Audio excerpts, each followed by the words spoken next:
Jack. Levi. The Book Club from Hell. Hello everyone, this is Jack with the Book Club from Hell, the greatest, most beautiful, youngest looking and most handsome low and middle income housing construction association in southeastern Australia. I'm going to go ahead and assume that you've heard of Donald Trump. Trump, The Art of the Deal is a possibly autobiographical work by Donald Trump and journalist Tony Schwartz, published in 1987. I say possibly, as Schwartz claimed having received $250,000 for this book, as well as a claim on half of this book's royalties, that Trump wrote none of it, and that Schwartz assembled the various stories of famous deals within from the existing corpus of books and newspaper articles about Trump. Schwartz's hand-wringing over helping with Trump's never-ending self-advertisements aside, what is The Art of the Deal about? It's basically a series of accounts written in Trump's voice of several of Trump's business deals, with scattered attempts to draw both commercial and life lessons from these. Quickly before getting started, we've got a Patreon for this podcast, where we post the notes we've taken for the various books we cover. If you're wanting to support us or like what we're doing with this show, then the link to our Patreon is in the show notes. Additionally, I've just published a novel called Tower, which involves the medical treatment of souls, literally becoming your job, mass de-existence events based on stock exchange data, the phenomenology of dinner plates, and one very, very tall tower. Very fitting for a Trump episode. Tower is, in large part, inspired by Bulgakov and Kafka, and if this sounds at all interesting to you, then you can buy a copy from Amazon or Apple Books, links in the show description, or go to www.jackbc.me, that is jackbc.me, for more information. So, if you're somehow in the year 2023 not tired of hearing about Donald Trump, then listen on. Enjoy. I actually found the book interesting. Really? Yeah, I went in. This was one of the more boring things we've read. It's just diet Trump. Yeah. It's not like, it's Trump enough to be irritating, but not quite Trump enough to be funny. Yeah, it's Trump run through the filter of a reasonable person. Yeah.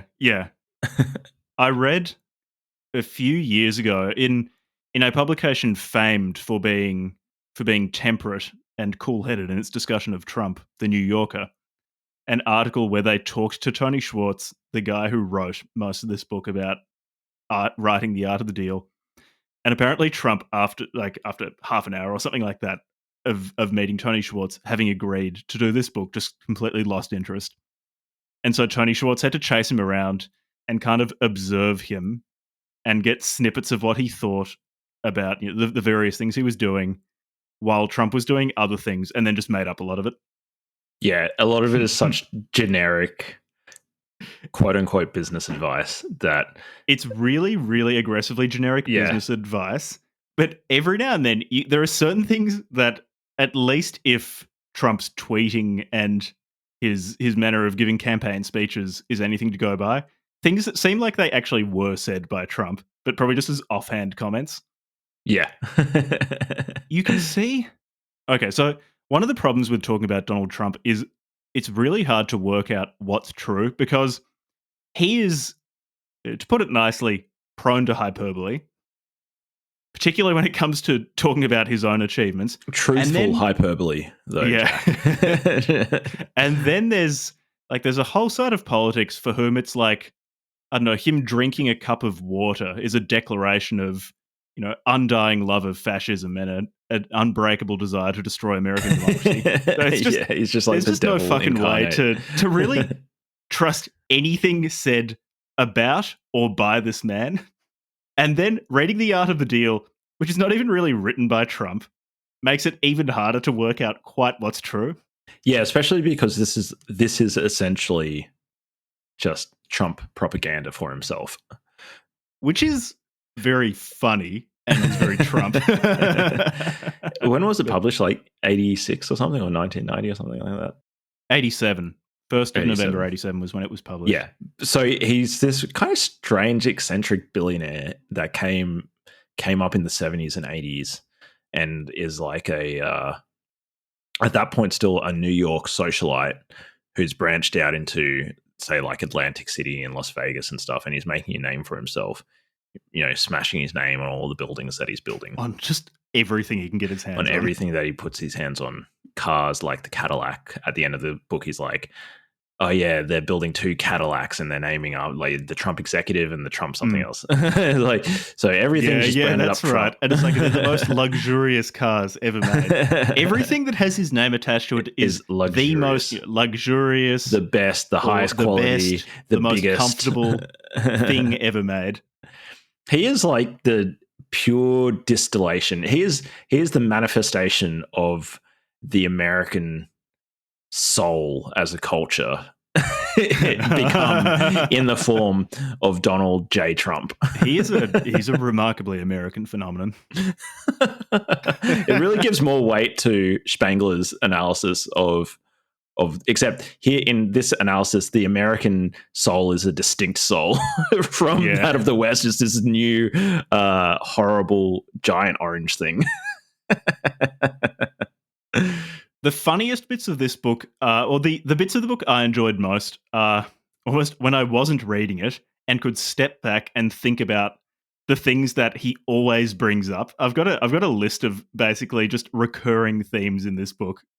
Very consistently, Trump will say he's been talking to a famous, wealthy, or powerful person, and this person owns the biggest or the best or the most aggressive, most etc. organization in a given field. And then he'll compliment how that person looks and say that they look young. Whenever he likes anyone, he pulls an Ayn Rand. He's a staunch physiognomist. Whenever he likes someone, they're good looking and young looking. And how he regularly talks about how he wants to be more aggressive in a given deal, but something's restraining him. How much he likes winners. He often talks about how competitive he is. Consistently, he says that something he's done was under budget and on schedule or ahead of schedule even. And his competitors consistently deliver low quality garbage, over budget and over deadline. He consistently also says that someone's called him up and offered him a deal, but he'll pass on the deal even though it sounds really good because he's just got so many options. It's super abundant options. Very abundant. Non-stop options. Flying places in a helicopter. That's a really, really art of the deal. Him and is it Melania? Ivana. This was Ivana, pre-Melania. Yeah. This was Ivana. Just flying all over the world in their chopper. Yeah. This is before they got divorced, and he regularly compliments Ivana on how driven she is, how switched on she is, how beautiful she is. What a great manager she is. Yeah. Her attention to detail. Which, to be fair, I have heard that she is actually a really, really switched on woman. The problem is, I'm sure again, with anything connected to Trump, I just don't really trust anything I hear. Just as a heuristic is just, I don't trust this. I don't trust it because it's either like, well, I don't exempt myself from this either. He has the remarkable ability to turn basically anyone considering him into a moron. It's like people who like him become stupid in how much they like him, and people who dislike him become stupid in how much they dislike him. He just turns up the crazy dial on everything. He's a very high gain person in that any signal run through Trump is just amplified to shit. I really enjoyed the learning more about his life, even though obviously it is an extremely one-sided and it's only portraying all the pretty the good stuff, notwithstanding the bias of this little piece of quote unquote self-made billionaire propaganda. It was actually interesting to learn about some parts of his life. Yeah, which I actually found really interesting. Yeah, learning about his father. Again, it's really hard to tell though. So he talks about his childhood and particularly his father, Fred Trump. The fact that it fits into such a neat narrative, as with everything with respect to Trump, I just don't trust it. It's like he establishes Fred Trump as a highly competent, highly driven, in a very limited way, highly honourable man. In a very limited, strictly defined way, honourable man. And then Trump can then claim all of those attributes to himself. He can say, I am the image of my father. But then his father's flaw is that he doesn't think, or he didn't think big enough. Not thinking big enough. Yeah. Which allows this narrative arc for Donald Trump to be his father. In some way, in writing all of these good features into his father, true or not, he, as Donald Trump, is able to take on those features and then express them to an even greater extent with the hagiography or the self-hagiography that takes place later in the book.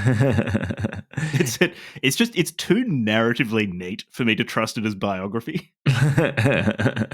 That's why I'm saying it's just a piece of propaganda. It's really weird because when we read propaganda on the show, and when I've read propaganda in my own time, it's always for some cause, political cause thing, or an ideal, or an ideology, or an ideal. But this is just purely for the self-aggrandizement of a single individual person who just wants the world to know how fucking good he is. So that's one of the features about Donald Trump that I wouldn't say endearing. No, I find fascinating in that he's just like the singularity of self-absorption. Like he's at a point of self-absorption where it becomes actually somewhat unpredictable as to what is going to happen because he's at a point of self-absorption that I can't even model in my head. Yeah, it must be very strange existing in the orbit of that man's life, because everything would just be about him, don't you reckon? I'd expect so, but again, as I keep saying, then his family seems to have inherited really hard the to same. tell what's actually going on with Donald Trump. Yeah, it seems like the other members of his family are also very like Trump. Trump. Yeah. I don't know, maybe they're really nice people. His children share half his genome and were raised in an environment where he was very prominent. So his intense self-absorption must have rubbed off on them.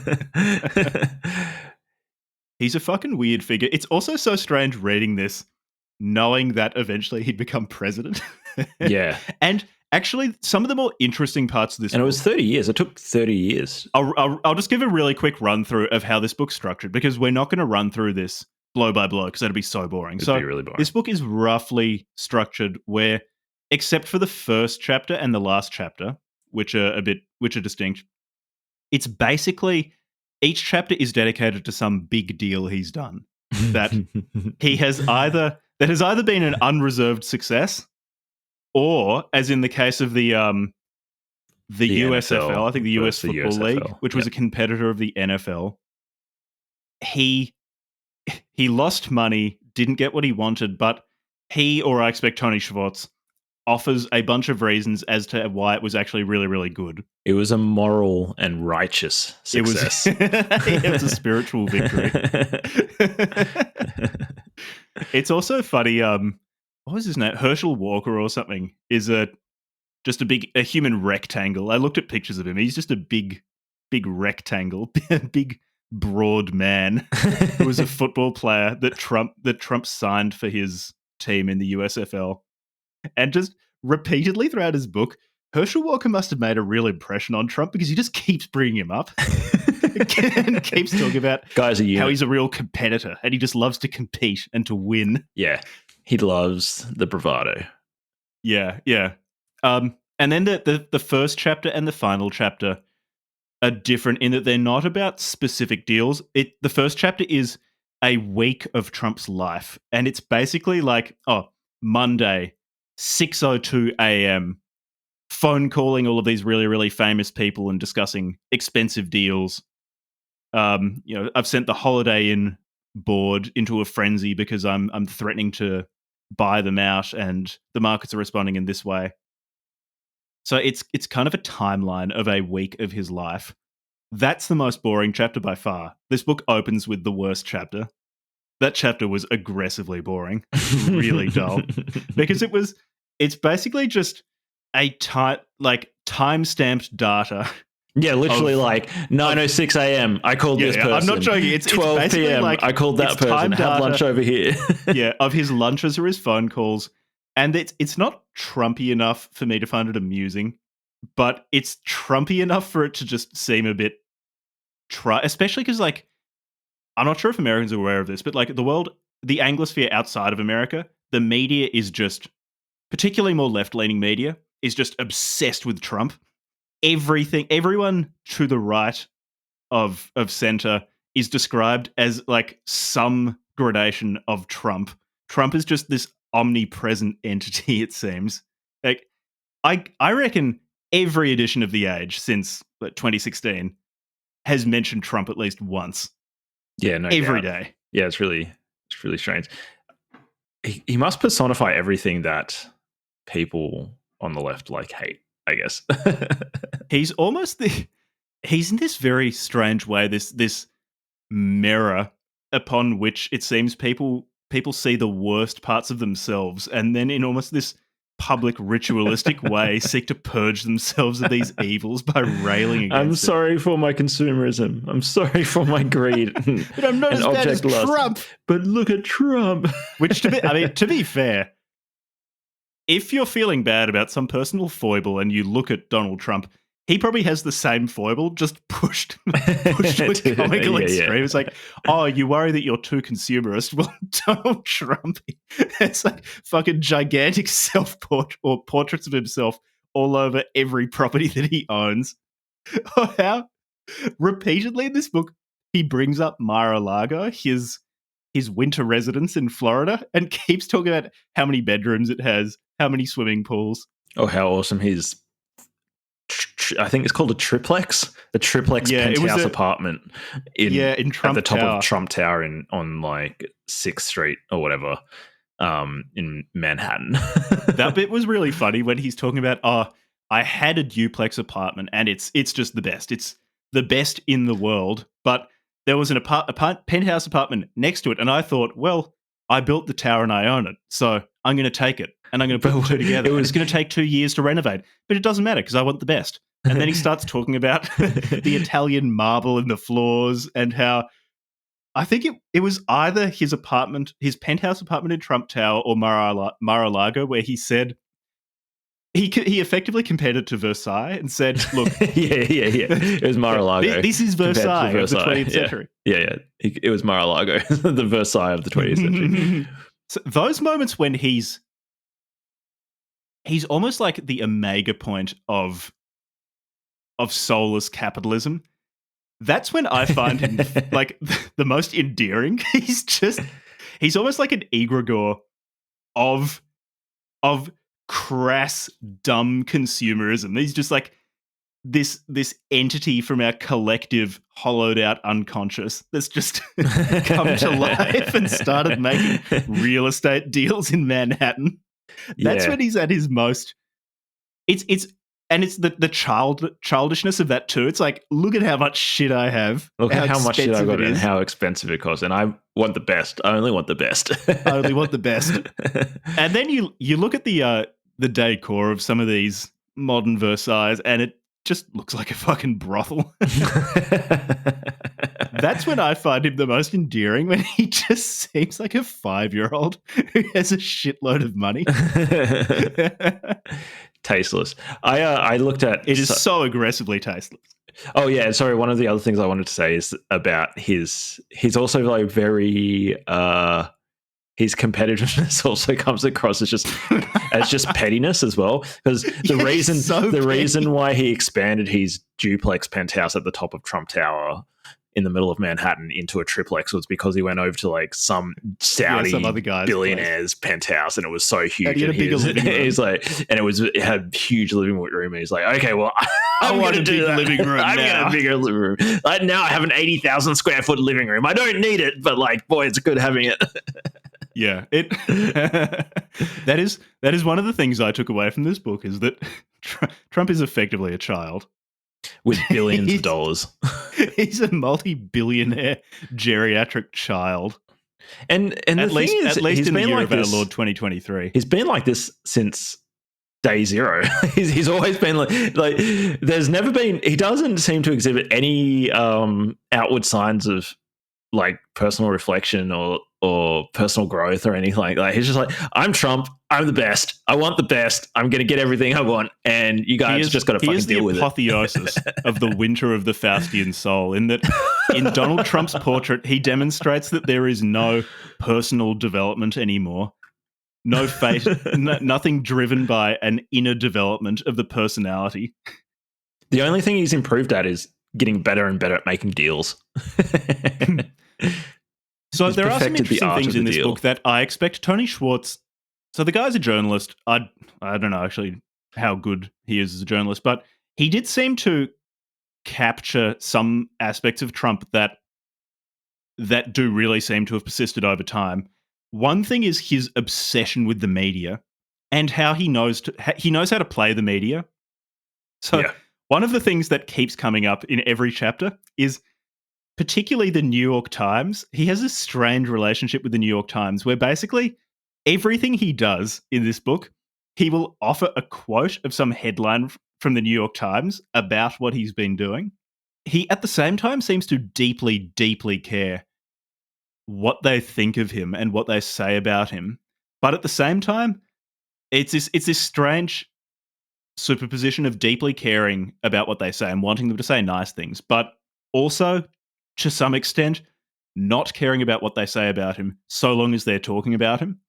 He keeps saying, oh, the best way to get advertising for some project of mine is to do or say something outrageous, because then the New York Times will pick it up and run with the story consistently, publicity. And I'll get lots of eyes on whatever I'm doing. Which he's like, which is well, both I true would get... and which made him president. I really think the New York Times obsession with him made him really, president. really helped his campaign in 2016.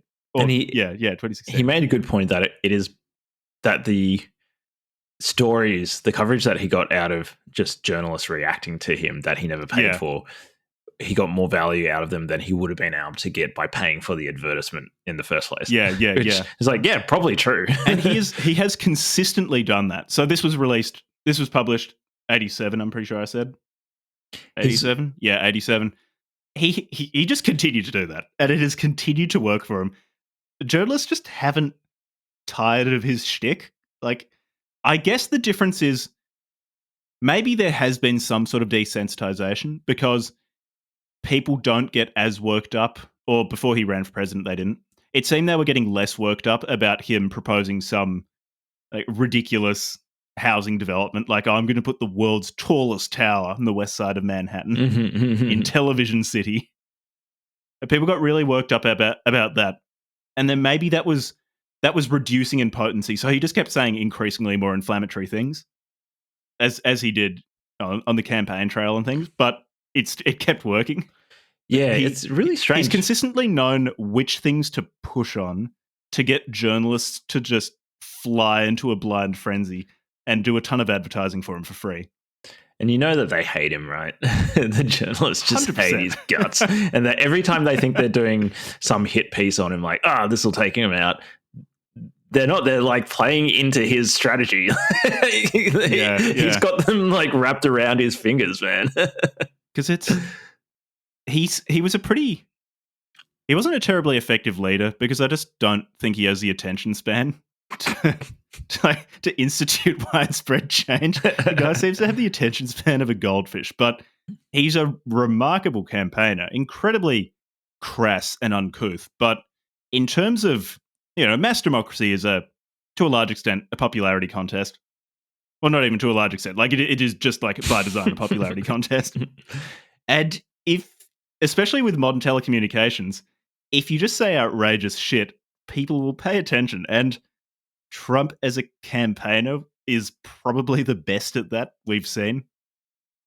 It also just demonstrates Socrates' point that there is a fundamental disconnect between people who can get elected and people who can then govern. It's a disjoint skill set.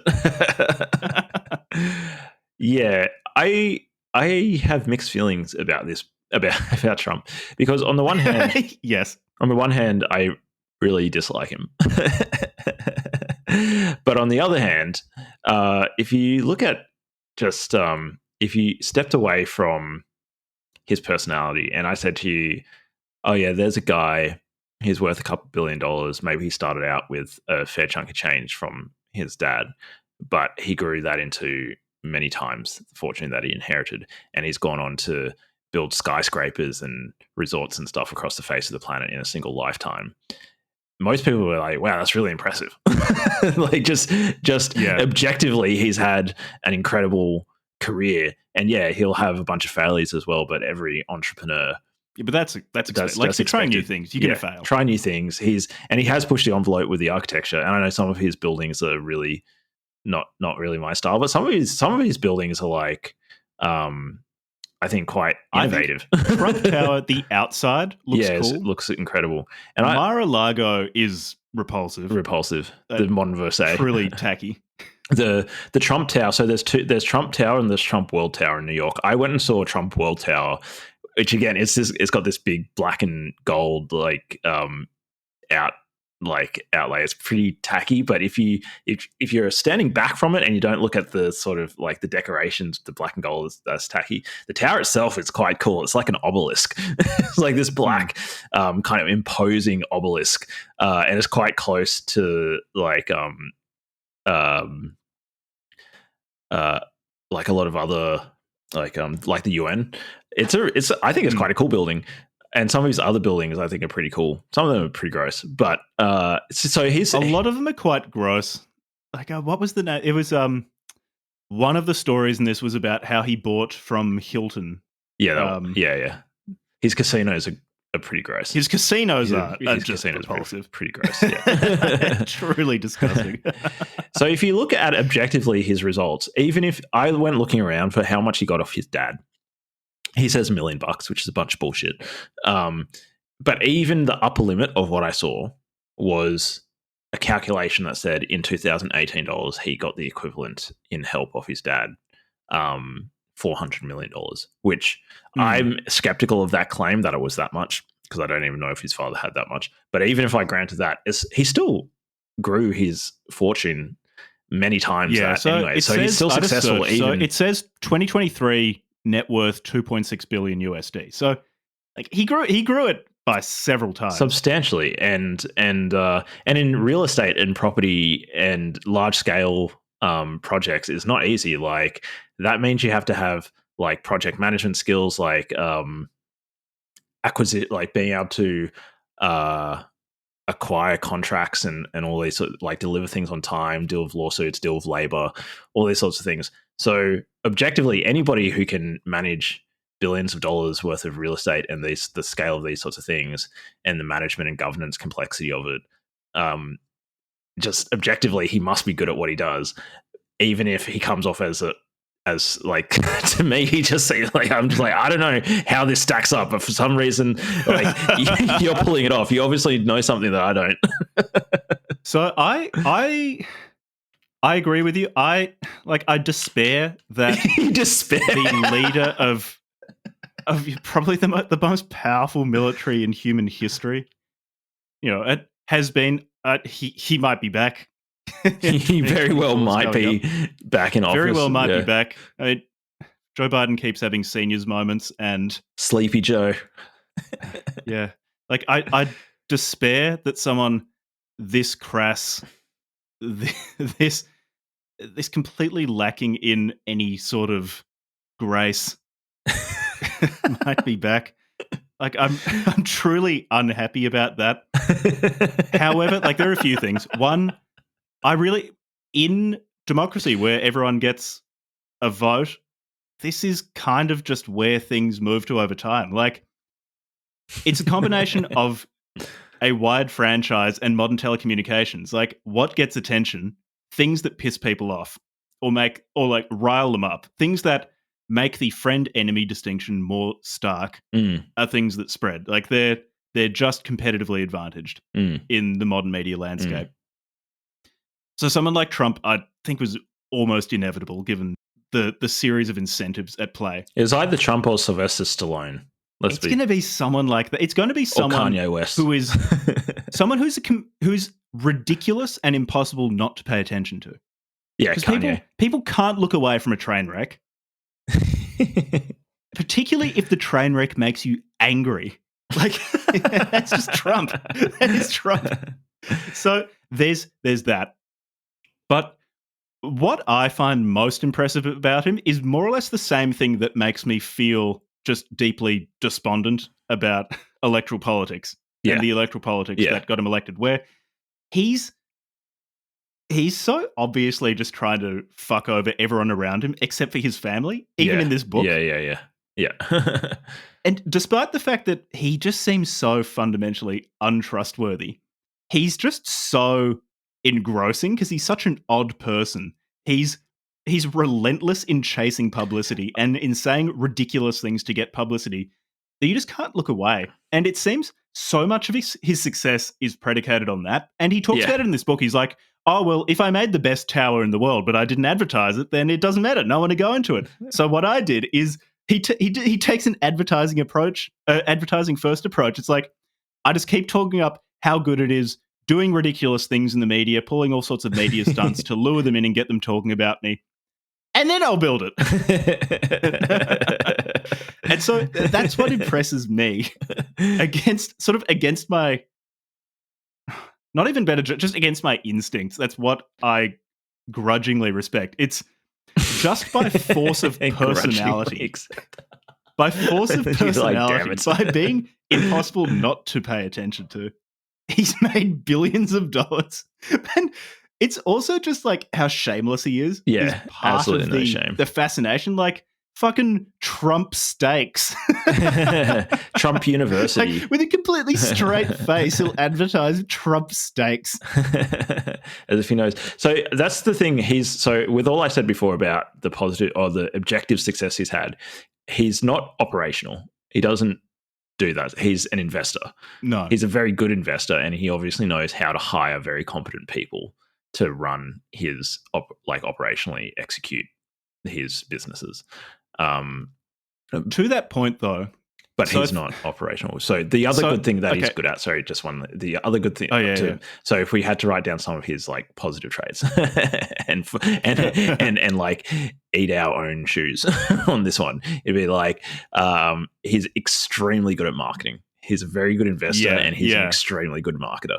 And that plus his dogged persistence, which you have to pay. He does have that as well. Some of the timelines of these deals were like multi-year deals that he just wouldn't back down from. Just wanted to get his bag. Just trying to get his fucking bag. Though that combination of things and his shamelessness just created this like very, at the very least, entertaining. He is person. Yeah, he's highly entertaining and quite funny, and that's part of why I found this book irritating, in that the aspects of Trump that I'll enjoy tend to be him making like really crude jokes or doing something absurd. And there's just not so much of that in this book because it's like he didn't write it. And this guy, I don't even think this guy liked writing this book himself, hey? No, I'm pretty sure he desperately needed the money. That's why he agreed to it. Now he feels bad about it. Just the ultimate puff piece. Which is actually a really Trump thing to do. Yeah. He's like, I know this journalist, he needs the money. I'll give him the advance and make him do it. Screw him over. To write a Lives of the Saints Donald Trump edition. So what I found interesting was that he himself admitted that going to Wharton was not worth it from an academic point of view, but for business, it's just good because business people find it impressive. Is that remotely controversial? No, I guess maybe not in this day and age. I feel like in the 1980s that might have been more of a thing to say. Yeah. Yeah, you're right. He effectively said it's mostly, I just met a bunch of people and I got a degree, which makes people feel more comfortable in dealing with me. Yeah. The Swifton deal. Okay. Oh, what's another interesting thing to talk about? Should we just like pull up our notes and just like pick? So go through funny bits, because one of the funny bits I want to talk about was chapter 10, low rent, high stakes, where he's talking about this dispute that he has with these tenants in so basically certain parts of New York City had rent controls. And so he talks about rent control a lot. He goes after rent control so much in this, but particularly in this chapter. And I thought it was really funny because I don't like rent controls either. But then I'm just listening to this guy that I really don't like. I'm just like, I don't want to agree with you right now, you bastard. I don't really care about you getting more bags. But also, he highlighted that a bunch of people that were living in the apartments, on the assumption that he's telling the truth. Like, I'm just taking him for his word. But he's like, a bunch of... actually, for this, let's just assume that what is written in this book is true. It's true enough, yeah. It is both representative of what Trump at least said, perceives. Yeah. And it actually happened in reality. Like, those are our two assumptions for now, so we don't have to keep qualifying everything. Yes, I don't really trust this book. But he had these two apartment complexes that had rent controls on them, and they'd been in place for like years, and so they hadn't been able to adjust for inflation at a reasonable rate or whatever. But he did point out the people that are staying in these rent-controlled apartments are not like doing it hard or whatever. They're a bunch of like professionals or people from like the New York aristocracy who are basically just gaming the system. I like how he named them. He named how much money they made, and then said how much they were paying in rent. Here's this person. They're, I don't know, in the mayor's office, or they're the friend of the mayor or whatever in this office, and they're obviously earning a lot of money, but they're only paying $350 a month for a 6-bedroom apartment. He's just like, it's just this. What would you say? Like, it's a petty vindictiveness. Vindictiveness, yeah. It's petty vindictiveness. It wasn't enough for him just to say, okay, there's some people that can clearly afford to pay more, but they're being obstructive because they want a good deal. He went out and called them out in his book forever now. For the rest of the time that this book is going to be in print, those like 10 people he just called out are just being called out as just misers. So these aspects of the book, these are the parts of the book that I enjoyed the most, and also the parts of Trump that I enjoy the most, in that I don't really want Trump having any real political power, or not even that. It's just like, it makes me nervous having him there, just because of both the chaos of him and then the chaos of the people who don't like him, just how fucking crazy they get whenever he's near power. I don't think petty vindictiveness is a trait that you want in a world leader. Turns the temperature so far up that starts to make me nervous. But yeah, putting that aside, the parts of Trump that I do like are how childish he is, how vindictive he is, how petty he is, how it's almost in an Emersonian sense when he is being most self-reliant and self-obedient, when he's living according to his true nature, and he's just out there trying to make stacks of cash and talking shit about people he doesn't like. That's when he's at his best, when he's at his most absurd. Like, naming people, like you said, who he thinks are not paying enough rent, or Ed Koch, the former mayor of New York. So much of this book is dedicated to talking about how Koch is incompetent. He's an idiot. He's greedy and selfish. It's like he can't do anything right. Every project he puts his name to is over budget and comes in late.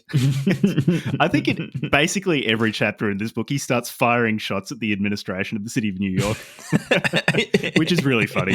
Maybe it was really was serving propaganda purposes. It was probably like helping him get deals pushed through or whatever in New York. Is at the time putting out part of it is for himself. In a large part, it is an advertisement for himself, because he'll talk about the difficulty of getting approval for zoning permits and all sorts of things like that in New York. And then in every chapter, he ends up getting those approvals by a combination of cunning, of nous, and also just sheer persistence. Good timing. So if you like, I guess it's, a fool and his money are soon parted. If you are a financier and you are basing your assessment of Trump's creditworthiness on the art of the deal, then that has its own problems. But it at least seems to be an attempt to demonstrate to people how competent he is. Yes, maybe with view of using it to raise money. Imagine making financial decisions on the basis of the art of the deal. This is a bad idea. Yeah, and it's funny because he'll say a person that he likes, give them a couple of compliments, which is nice. So they look young and they're handsome. Was it the former governor of New York he really liked? I'm not sure. We need to look into how good looking this person was in Trump's telling, so we can assess how much Trump liked them. So, and he'll talk about or like a lawyer. One of my favorite parts was this lawyer. All of his lawyers are very good looking and very aggressive. There was this one lawyer in particular where we got the notes. It's not. So a very consistent story, sort of an abstract version of a story in this book that's repeated several times, is how Trump has run into some legal challenge that's very, very difficult, and conventional lawyers have turned him down. But then a young, handsome lawyer who's an outsider comes up, an up-and-comer, who I want to reinforce is very handsome and young-looking, comes up, and they're also very aggressive. Yeah. And aggressively, he and Trump talk, and it's just an immediate meeting of minds. They just get each other. They sync up, and this guy goes into court and fucking kills it. Trump will give him some weird quite often Trump will say like, "Oh, even though this guy was just so good, so aggressive, so young looking and handsome, could speak without notes. We still didn't get what we wanted, but this guy is so handsome, really good looking." And the way that he knows that they're on the level is he'll like test them somehow. He's almost like he'll shit test them. He'll do a shit test like we learned in practical female psychology. Trump's been studying the PUA stuff since the 70s. Yeah. And he'll even shit test the lawyer. Shit test a potential lawyer. Anyways, his friend Roy is one of those lawyers who he really likes. It was really interesting. He's like, Roy's gay, but he doesn't like that people, like, he doesn't want to be seen as being soft because he's gay. So he overcompensates, and maybe that's why he's so aggressive. But he also speaks out against gay rights.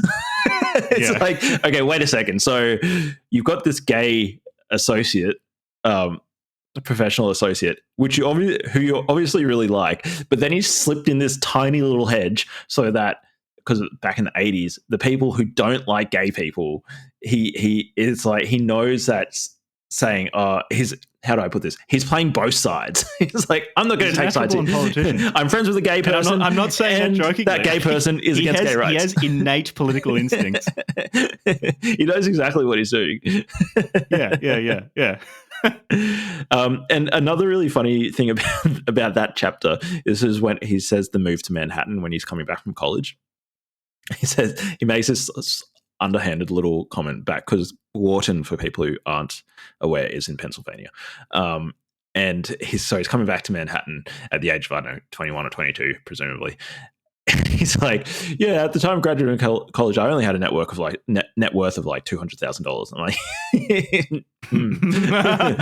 I suppose maybe technically. Man, that'd be great. And then he's trying to apply for this really new fancy club in New York City. Oh, that's and right. It was called like Le Club or something really, really It's dumb. Le Club for the nouveau rich Stupid. douchebags of New York to join a little exclusive club for people who need to have their wealth and status reaffirmed by a bunch of other people. Yeah, but it's got a French name, mate. That means it's fancy. Le Club. Oh, Le Club, mate. It means the club in French. Yeah.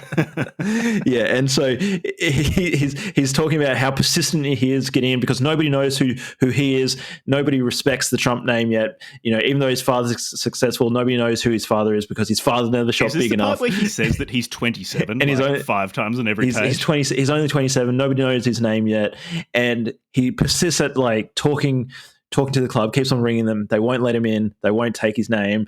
So eventually he somehow gets the name and contact details of the owner of the club, Le Club, gets in contact with him, badges him, and then eventually harangues and harasses this guy into having lunch with him, or getting drinks with him.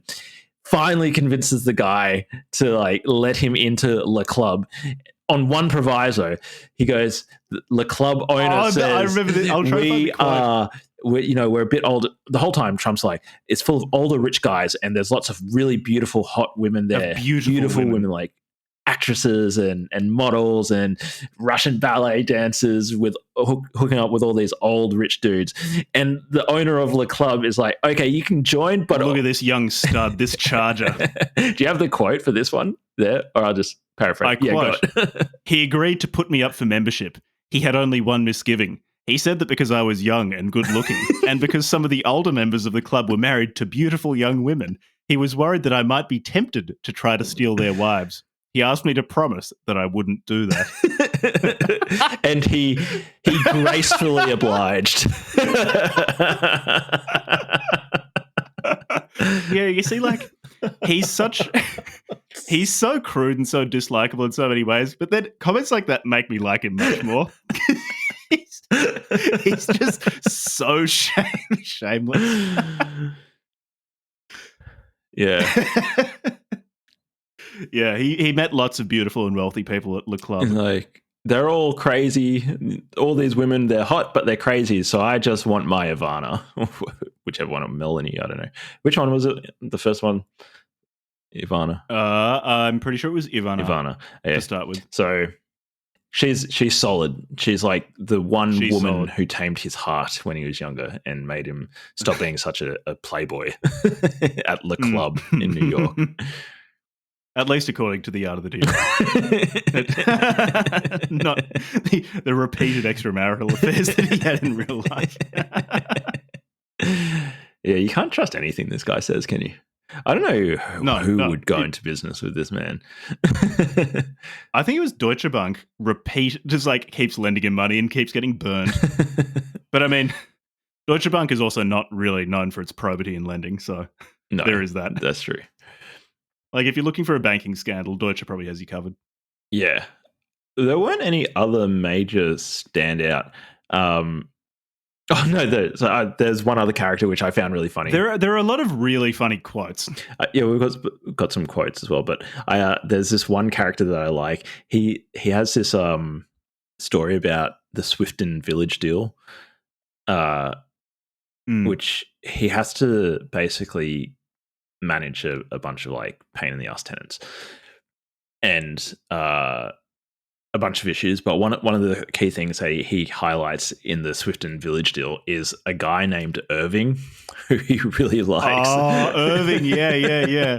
This is a consistent theme where Trump will go into business with someone who's questionable, morally dubious, and straight up has criminal like convictions for fraud.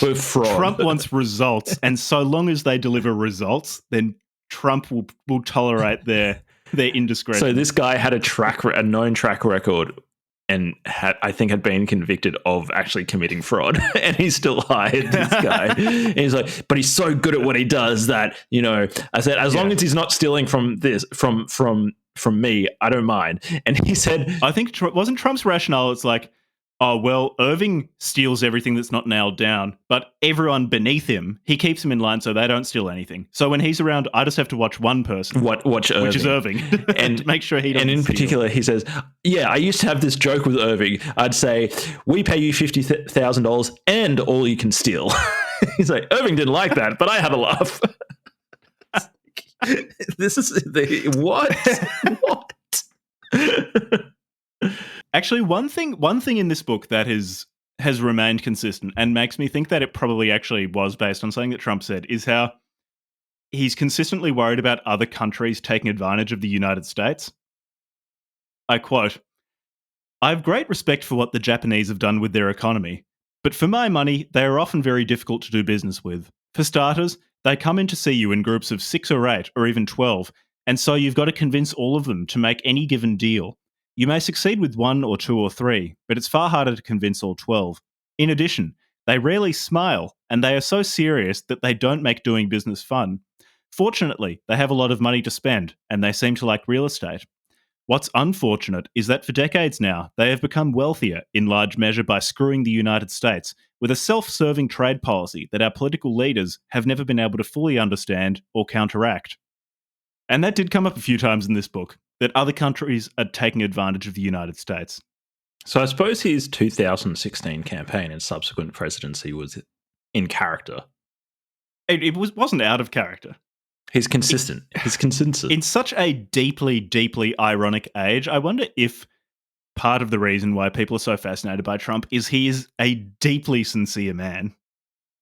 Yeah, I don't mean sincere in that he tells you the truth. I mean that he will lie to your face, and it's extremely obvious that he's lying the entire time. But in some perverse way, those very lies are a sincere expression of his soul. Yeah, he's unashamedly himself. He's sincere about being a bit of a snake. By being he's a 5-year-old. He's a 5-year-olds confabulate all the time as well. He's a 5-year-old with almost $3 billion. Can't believe that.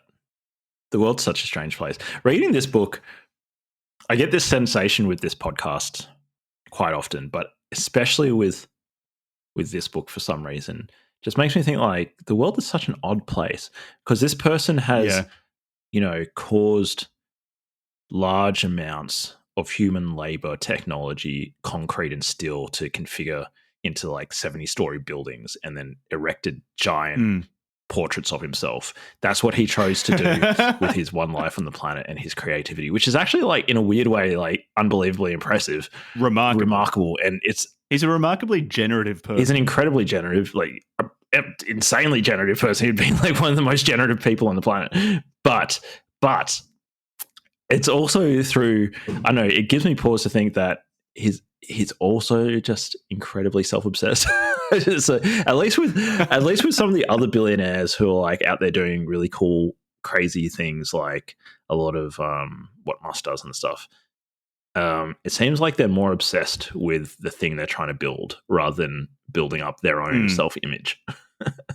Yeah, and I'm sure there's a high degree of narcissism in, for example, Musk's outings. Sure. But like at the same time, like if you're doing amazing things, I don't really begrudge people being proud of themselves for that. But Trump is fascinating in that the project is himself. Yeah. He wants the biggest tower, the tallest. He wanted to build the tallest residential building in New York City, in a place that in a part of New York City that historically didn't have those sorts of high rises, and then he just slapped his name on it and made it the most ostentatious thing he could have, and then turned his duplex penthouse into a triplex penthouse at the top of the fucking building, and then got someone else to write a book. About him, in which he talked about how big his penthouse like was. his entire project of his life is just to imprint himself on the planet.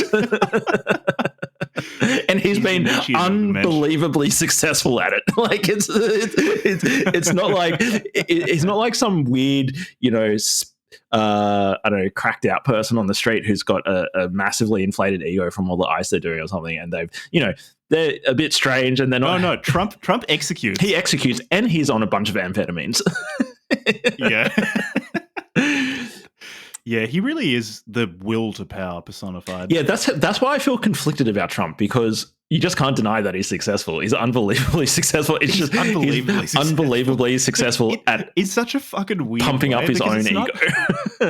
Yeah, but the success is almost all in advertising. Yeah, like he must have some level of operational expertise in that. Even being able to hire contractors, for example, to construct a tower, and then making sure that they're like, he insists that he's incredible at spotting whenever they're trying to shortchange him.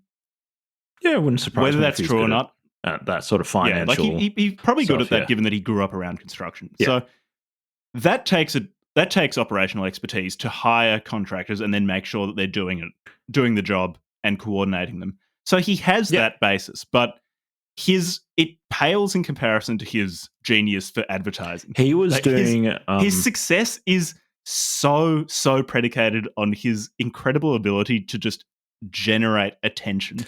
My friend did an MBA recently, Master of Business Administration, and one of the streams that he took was personal branding. And, probably 10 years ago, personal branding wouldn't have been a stream in an MBA, or maybe at Stanford or something, or Berkeley, but not in Australian MBA. But now personal branding and, because it's tied up with digital marketing and stuff, is so important.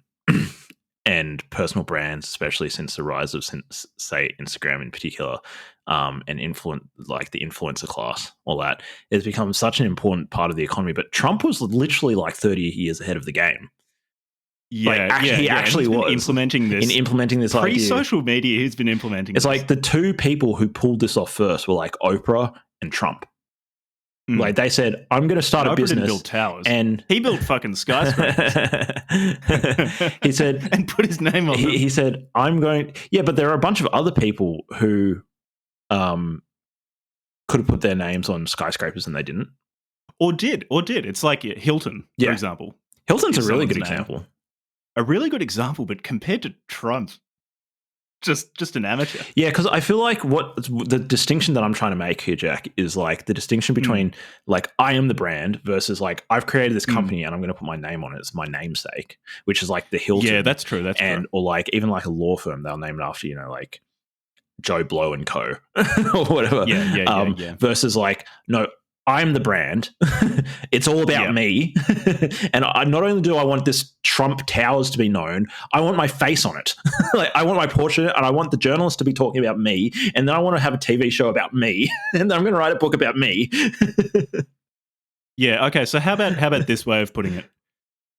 With Trump, it's less that he is a real estate developer who became famous for that. It's more he is Trump the brand. Yep. And he builds buildings, and people are interested in the buildings because it's Trump building them. And you also know that he's going to do something crazy with the building. He's going to try and make it like he's going to do some ridiculous publicity stunt and do publicity stunts and stuff around it.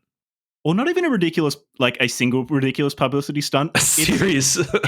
He knows, and journalists know that he will stand in front of a group of journalists and get combative, just say whatever comes into his head. Won't apologize for anything, won't back down. It's going to be a fucking circus, which journalists love because it means like they're going to write stories about it. And it's also they can get they can get angry in a narcissistic, self-righteous way about these terrible things that he's saying, bloviate over that. And Trump can get a ton of free advertising. You know what's crazy, Jack? They're this strange symbiotic relationship. Yeah, it's like it is media symbiosis from hell. the capitalist consumerist nouveau riche. It makes me feel dirty thinking about it. Yeah, because it's like I think Trump is in many respects grotesque, and I also think that the journalists who they're also grotesque.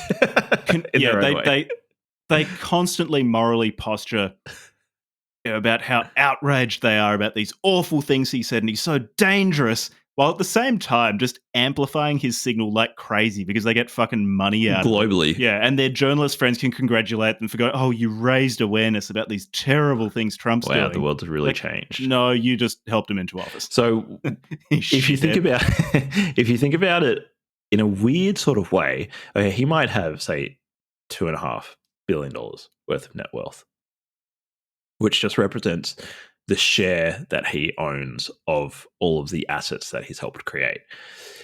But maybe he only owns, half of the financial value of those things. So he's made billions more, or he's participated in billions more asset creation. But then he's also arguably, you wouldn't actually be able to run the numbers on this, but if you run through the thought experiment, you might get a sense that he's actually helped sell probably billions and billions of dollars worth of news media because they use him as fodder. Oh, yeah. And yes, it's helping him, but it's helping them as well. So he's probably helped generate billions and billions of dollars worth of like news media and subsequent advertising revenue off just being the best in the world at getting media attention. And not only that, is he has imprinted himself on the minds of billions of people, but particularly people involved in journalism, whether it's print journalism or audio journalism or video journalism. he's imprinted himself in their minds as almost this way of understanding the world, oftentimes a false way of understanding the world, in that basically any leader who's right of center with a degree of personal charisma is now Trump. Even if they're not charismatic in the same way that Trump is, they don't have the same instincts that Trump does. They become Trump, or they are described as the Trump of X, or the Trump of Brazil, or the Trump of Argentina, or the Trump of the United Kingdom. So not only has he been a personal brand to sell stuff, he's almost turned into this particular prism through which the world is viewed in a very dumb way, I should add. But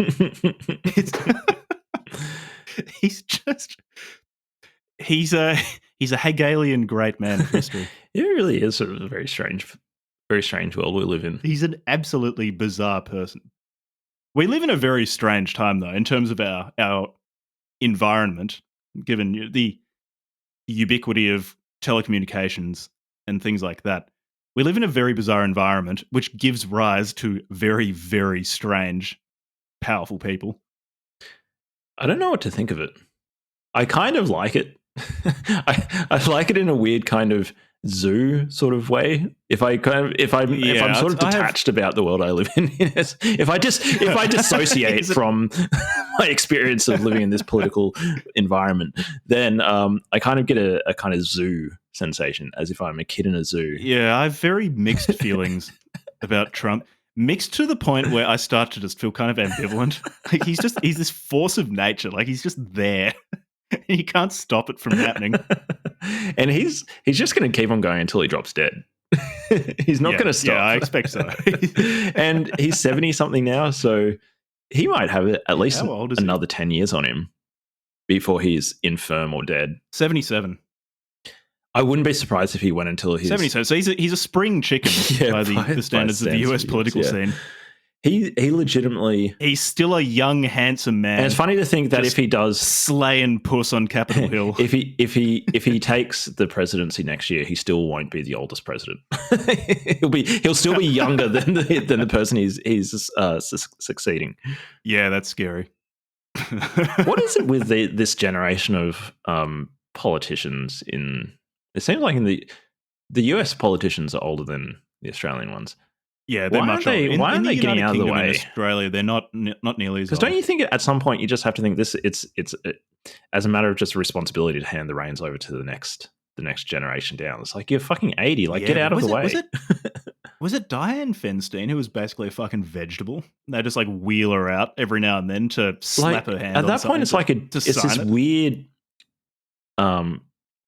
crony capitalist gerontocracy. It's like, are you people this megalomaniacal that you can't just take a good career, step down when you're at a reasonable age, enjoy retirement, and fucking let the next generation? Like, what is wrong with you people? Yeah, well, I mean, I think events answer that question. Yeah, exactly. You can leave it as a rhetorical question. It was a rhetorical question.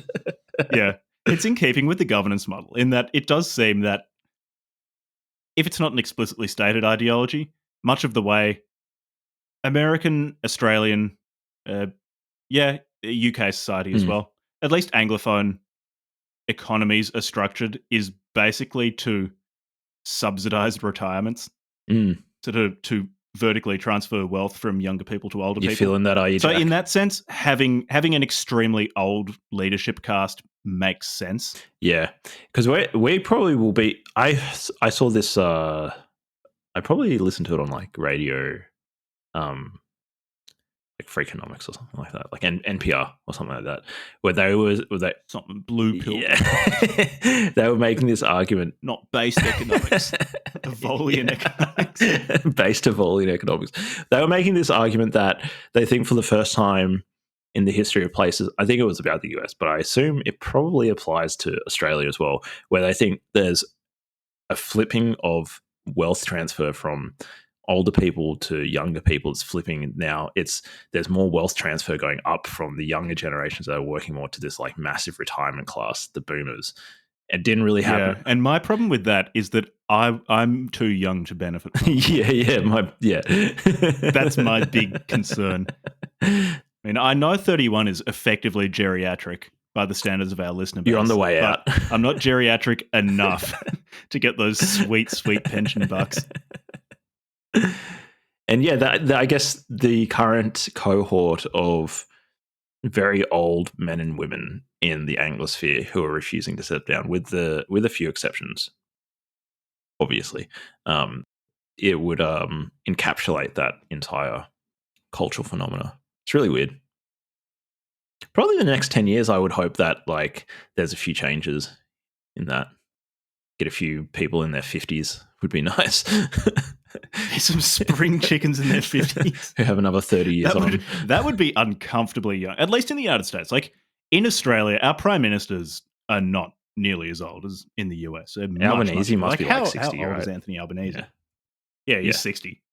I'm pretty... Scott Morrison, I think, was in his 50s. He looks like he's almost young enough to maintain an erection. Yeah, but that's where just injecting Viagra straight into your penis comes in. Viagra and amphetamines. Maybe no. So I'll take what you said as an axiom that age is related to your ability to maintain an erection.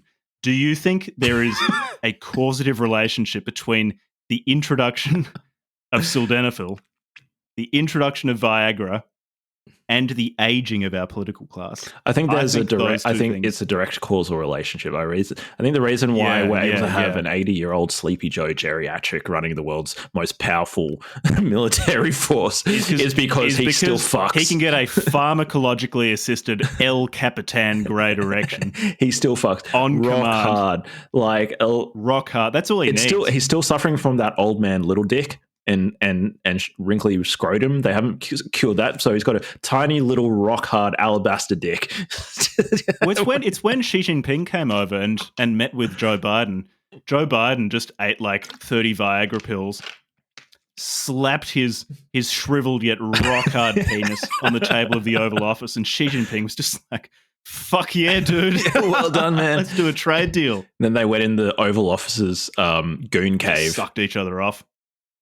Yeah, into the goon cave. That's the advantage of being really old but still having access to Viagra is you can just goon forever, because you can goon until you're just coming dust. you're like a mummified dude with an erection still coming. Like J-Man on the Discord server sent me a YouTube video explaining goon caves. Oh my god, I've never been so traumatized. For context, I think it was last episode, Levi asked me what the difference between a gooner and a kuma was, and I wasn't sure, and several people have informed us of the distinction between the two, which is very important. And what a goon. And it sounds like Levi has received additional supplemental material. People have invested so much money and so much creative energy into creating very, very elaborate rooms in which they can masturbate. And then they share their achievements like r/battleships, but it's r/goon caves. It's just it makes me sad. Anyways, I assume they have one of those in the Oval Office. Oh yeah. Well, that is the Oval Office. It's just a good case. Behind the media scene is just a bunch of whenever the media needs dolls. a picture of the Oval Office, it's basically just those how on Zoom calls you can get virtual backgrounds. Yeah. Whole thing's a virtual background. In reality, it's just a giant pile of crusty tissues. Like, you can't see anything else. And, like, unclean fleshlights. Smelling of 2-week-old. Piss bottles, poo socks. Joe Biden's just either, like, fapping himself silly or playing World of Warcraft. Anyway. I don't know if much else to say about part of the conversation. We're talking about Joe Biden masturbating. Get back to Donald Trump. This book is... Like, there are a lot of really funny quotes. And again, things that sound reminiscent enough of things that Trump has said, like in interviews or at campaign rallies, that I expect that Tony Schwartz was, if not quoting Trump verbatim, then quoting Trump in spirit. Yeah. Where he's firing shots at Ed Koch, talking about how the guy is just a crook and a bully, and Trump just repeatedly embarrasses him, which is why Ed Koch hates him so much. Oh, what about this? This is a good quote. This is a good quote. I happened to be at a fabulous party in California, thrown by Merv Adelson and Barbara Walters, and a reporter asked me about Marvin Davis's bid for resorts. Kiddingly, I said that Davis, who happens to be terribly overweight, should focus on losing 200 pounds instead of wasting time trying to break my deal with resorts. I heard later that Davis was incensed by my remark, but I can't say I felt bad. I don't go out of my way to be cordial to enemies. Or what about the bit of the book where Trump gets philosophical? There was some workplace accident at one of his building sites where a crane fell over and pancaked part of a building. I quote, "Losing even one life would have been horrible and devastating. In this case, only the sheer luck that the men at the site happened to be working on another part of the garage at that moment saved their lives. It goes to show how fragile it all really is. Those men were very lucky, and so was I." He had like one or two moments of almost being a normal person in the Almost being. There's this. It shows how fragile it all really is. I would be shocked if Trump actually said that. Yeah, now that you say it, actually, that probably was actually just the ghostwriter. I think that was Tony Schwartz taking literary license. A little bit of literary license there. The final bit of that, which was where Trump said, "Oh, they were lucky, and I was really lucky too." That I can imagine him saying. But not the shows you how fragile it all really is. Not Trump, baby. Teflon Don, can't get me. Oh, what about this? This is really close to the end of the book. The pool and the tennis court are finished, and both are as beautiful as I'd hoped they would be. As little as I'm interested in relaxing, I enjoy Mar-a-Lago, almost in spite of myself. It may be as close to paradise as I'm going to get. Repeatedly through this book, I really like imagining Trump writing some sort of discourse on aesthetics. How he'll repeatedly talk about how something he's building is so beautiful, or like the pool in some casino he's built is really beautiful. It's truly beautiful. It moves the soul with its beauty. Yeah. I imagine this will be a short episode because I just don't have that much to say about the book. Else to say really about the book. And any business advice? I don't recommend it. It's if you don't like Trump, then it's probably going to really bug you and it's kind of boring. If you do like Trump, then it's still boring and you'll get more Trump out of watching compilations or his Twitter, his best moments at campaign rallies or something. Yeah. And it's like I don't know who this is. Oh no, I was going to say I don't know who it's for. In 2023, it's unclear who would actually enjoy this book. In 1987, I can imagine the self-improvement, I'm going to read a book by a billionaire on how to be really successful in business crowd. It would have just been so unhelpful. Might have liked this. They got ripped off. Yeah, so they were. So I saw Ed the other day, and he asked, "Were there any concrete takeaways for business that I got from the Art of the Deal?" And there are a few really vague things that he says that are almost just kind of basic business advice.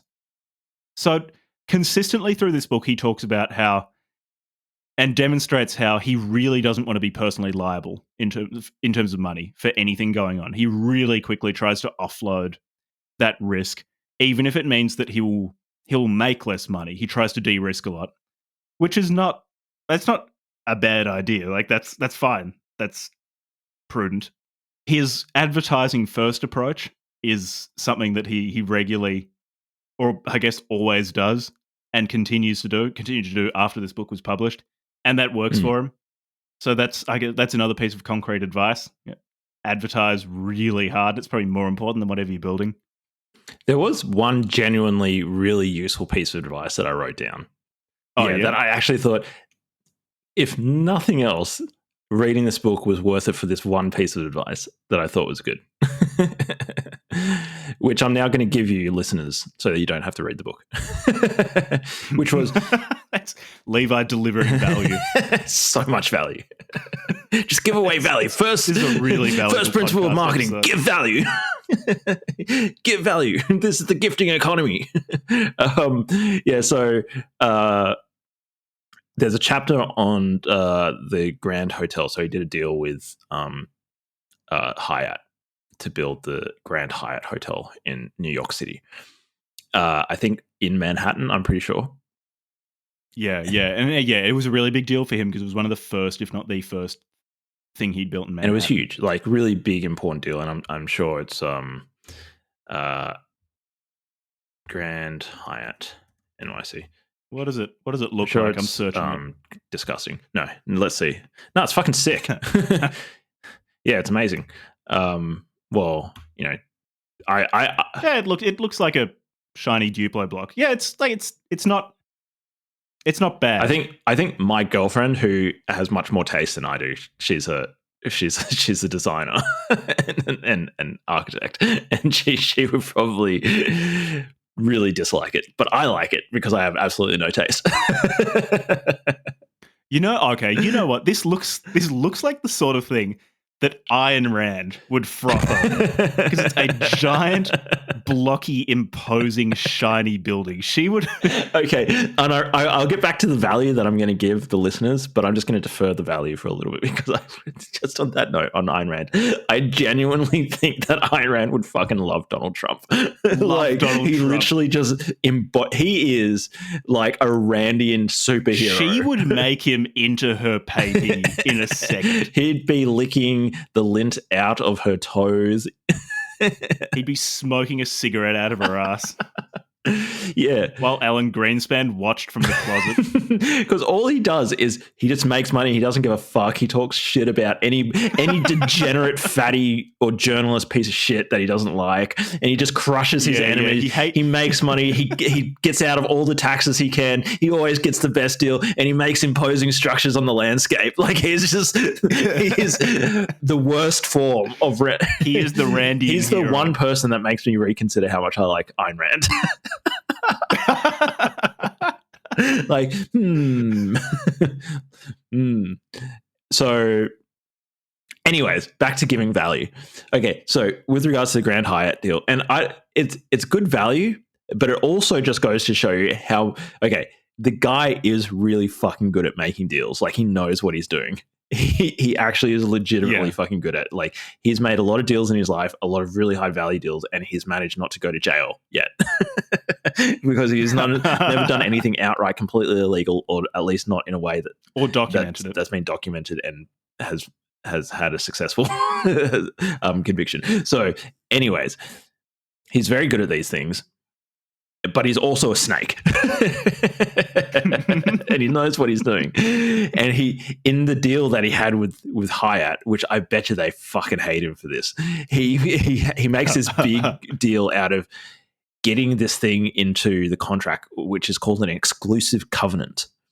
And the exclusive covenant is a clause that depending on what the nature of the deal is around like prohibiting your counterparty from taking certain actions contingent on the deal.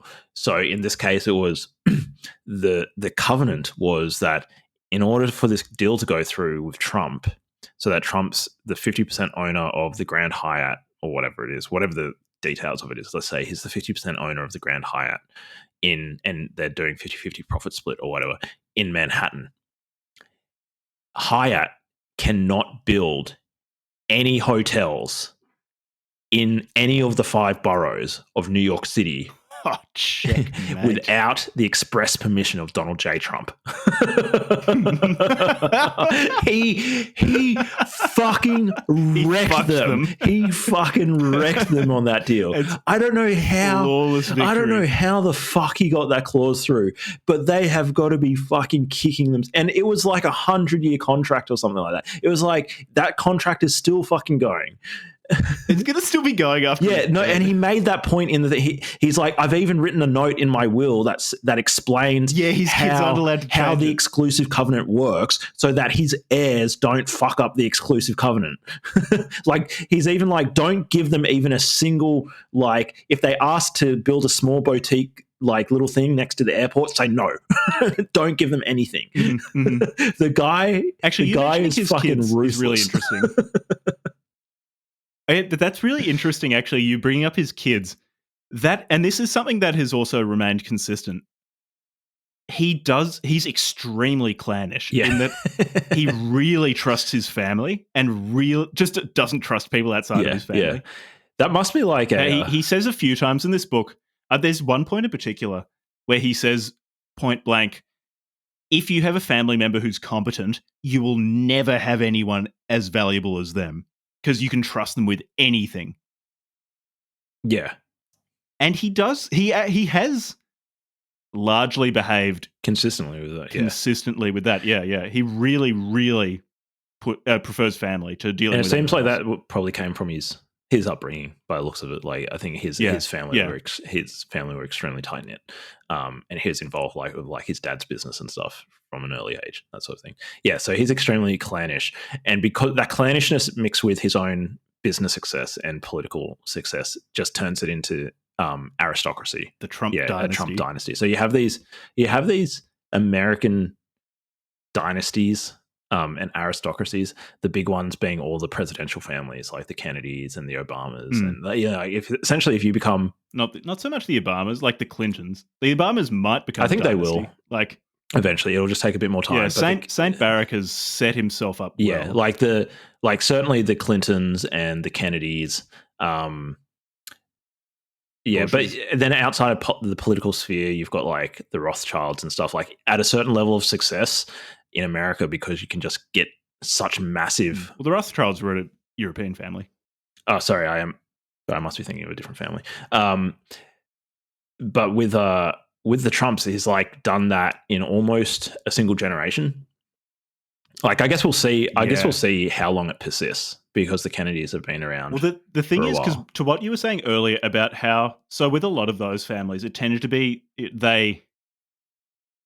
those families made their money and their impact in some industry. Whereas with Trump, it's almost like the industry is him. And can that survive after his death? Will that persist through time if the product is effectively him? It feels like he's tried to set them up to like be on that road. He's dynastic. If for no other reason than they are related to him, and a piece of him will continue to influence the world after he's dead. And my favorite American aristocratic family. Do you want to guess? Can you guess? Take a guess. The greatest, my favorite American aristocratic multi-generational success story or something. Sorry. Like the Rockefellers or something? So much better than the Rockefellers. That was the family I was trying to think of before, I think. The Rockefellers. Okay. Who is it? The Johnsons. Dwayne the Rock Johnson. The Rock. Because that guy, did you know he is actually the son of I can't remember his father's first name, but his father was also he originally, I think, from Toronto or something like that, came up in the Canadian League Wrestling Federation or whatever it was called, and then when it got acquired by like WW, well, it would have been the WWF or something back then, became like a Hall of Famer and raised Dwayne the Rock Johnson to just be like prodigy ultimate wrestler of all time. Now Dwayne the Rock Johnson he's literally like a billionaire, and he's been in all these movies and stuff. Is he a billionaire? Maybe not a full, like hundreds of millions of dollars, like just insane amounts of money. And $800 million. Yeah. He's getting there. He's getting there. Fuck? He's like ultimate wrestler. Just a pure specimen of like apex predators, like 6 foot something. Just a big 120. Dude. But then when you look at WWE wrestlers, right? What's amazing about them is, okay, they're really funny because they're acting, but they're incredibly talented. Like acrobatic, they're like acrobatics and gymnastics that they're doing, and Dwayne the Rock Johnson is now on the path to forming essentially like a wrestling based aristocratic family in the United States. I hope that one of his children goes into the WWE and just becomes the next thing. Trump is really, really involved in wrestling as well. He loves wrestling. He probably could. WWE be the focal point for the formation of the new American political dynasties? Oh my God, could you imagine? Dwayne the Rock Johnson goes into politics. I wouldn't rule that out. I'd vote for him. At least he trains. It's not like smushy like all these other little scrawny politicians. It would be really cool if Dwayne "The Rock" Johnson actually became the leader of the free world, and so we just had some yoked wrestler running the world's largest army, or like not the most powerful army. Yeah, I think there's a reason why several US presidents have come out of Hollywood. And it's like, what do you need for campaigning? You need to entertain people. He's really charismatic, Dwayne "The Rock" Johnson. Yeah, he's a celebrity. That's the selection criterion. The Rock for president 2028. The Rock 28. I'm not even joking. This should be a thing. Hey guys, in America, start shouting out "The Rock Johnson" and tag Book Club from Hell. He might want to come on. If he gives us a shout out, then I will endorse him. I'll endorse anyone if they shout us out. Yeah, overall, Trump, if you're listening, Donnie, give us a shout out. Mr. Mar-a-Lago, The Rock. I know Vince McMahon, if you're listening, shout out to Vince McMahon. Love your work. John Cena. Da, da, da, da. Yeah, if he can give us a shout out in Mandarin Chinese to all of our CCP listeners, that'd be really good. Expand the market. I don't really have anything else to say about this book or about Donald Trump. No, I've so little to say about this book. I'm extremely ambivalent. We've been talking for and almost an hour and a half about it. Yeah. I don't want to admit how successful he is, but you have to. And I don't recommend this book. There's just not much. This book sucks. And the only business advice in there is essentially all completely generic, except for that one bit about the exclusive covenant, which was actually like, oh yeah, that's actually a really smart idea. If you're enough of a snake to think of it, you can make it work, and the other people are dumb enough to like leave it in there, then get it in there. Yeah. Well, just if you're dumb enough to go into business with Donald Trump, you can get fucked. He's going to fuck you. He's going to find a way to fuck you. He's good at it and he wants to. He's going to grab you by the pussy, put you in the place. Yeah. Take your money. All right. What have we got next? I'm pretty sure the next episode is going to be on Killdozer. Nice. Eventually we will finish reading Decline of the West, but we have to wait for Levi's work schedule to be less intense. So be towards the end of the year. Killdozer, then maybe some furry stuff later in the year. Furry stuff, some Columbine, a pickle for the knowing ones. That was a good recommendation. Whoever recommended that. Yeah, Cryo. Oh, nice, Cryo. Cryo's got heaps of good recommendations. All right, sweet. I'm good. Yep, all good. Any shout-outs? This was the best podcast ever, the greatest podcast. Recommend it to your friends, share it around, say, hey, you want to listen to the greatest podcast ever? It's by the greatest author ever. jackbc.me/tower. Buy it now. Buy it on Amazon. Greatest speculative fiction. Bulgakov, he's garbage. Kafka, garbage. Nothing compared to Jack BC. Maybe that's going to be my viral marketing campaign as I fly around the world to the graves of famous novelists and just desecrate and just shit all over them, smash them, and then leave a copy of Tower there. Jack BC was here. Just turn it to a complete animal, piss and shit all over them. On camera, of course. With my face covered so that I can deny it. Thanks for listening. Yeah, you got that to look forward to. Thanks for listening.